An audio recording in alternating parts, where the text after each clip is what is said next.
Assalamualaikum warahmatullahi wabarakatuh. Selamat siang. Perkenalkan kami dari kelompok 1. Sebelumnya perkenalkan nama saya Randy Ramadhanu. Saya Felix Sobramerdanahor. Saya Kapten Konsentrasi Besar Ibu. Saya Fadil Sidik. Saya Muhammad Zaki Gendra. Di sini kami ingin mempresentasikan materi dengan judul anggaran biaya tenaga kerja langsung. Materi pertama kita akan membahas tentang definisi anggaran. Anggaran upah tenaga kerja langsung ialah anggaran yang merencanakan secara lebih terperinci tentang upah yang akan dibayarkan kepada para tenaga kerja langsung selama periode yang akan datang.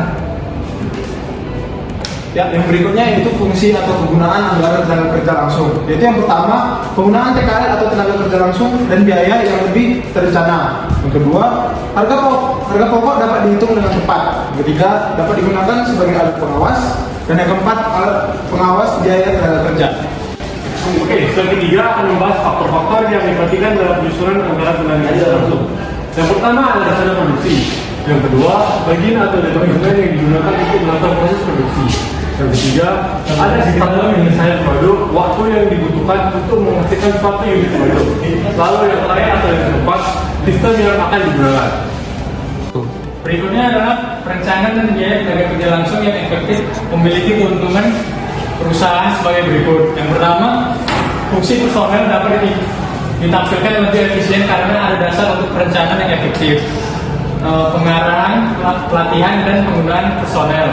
Yang kedua, fungsi keuangan dapat ditampilkan lebih efisien karena tenaga kerja sering merupakan permintaan yang terbesar dalam kas selama tahun tersebut. Yang ketiga, mengendalikan biaya tenaga kerja langsung secara signifikan dipertinggi. Berikutnya kita akan menyusun anggaran tenaga kerja langsung melalui contoh.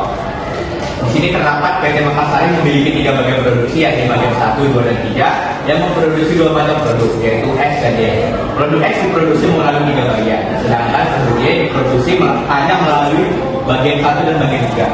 Rencana yang berdasarkan per unit produk adalah di sini ada tabel juga untuk memberikan diagram per unit. Di bagian 1 diagram per unit untuk X 0,4, untuk Y 0,2.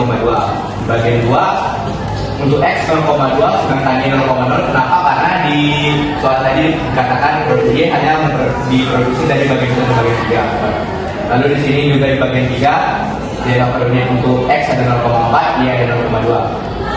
Lalu ini produksi yang akan jumlah produk yang akan diproduksi dari bulan Januari, barang X ada 70.000, barang Y ada 34, Februari 80.000, barang Y ada 36, Maret barang X ada 80.000, barang Y ada 28. Lalu ada rencana tingkat upah rata-rata adalah bagian 1 ada 20.000, RP 20, bagian 2 ada RP 15, bagian 3 RP 10. Sedangkan rencana tingkat produksi tahun 2023 sebagaimana terlihat di atas. Oke, di sini kita akan pertama menyusun dulu total data yang akan dipakai.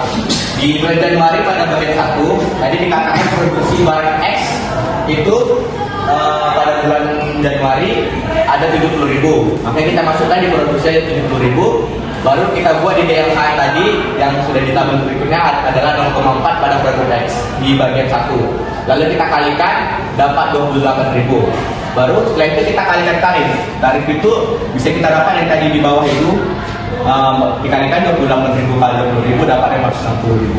Begitu juga dengan bagian 1 tadi berapa produksinya dikalikan dengan DLH yang sudah ada, baru dikalikan dapatlah hasilnya, lalu dikalikan tarif dapat juga hasilnya. Begitu juga bagian 3 dikalikan dapatlah ditotalkan DLH-nya, baru ditotalkan jumlahnya.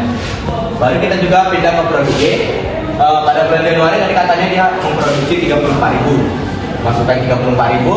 Di bagian 2 tadi di soal produk Y tidak memakai jasa dari bagian 2, kayak di sini tidak ada.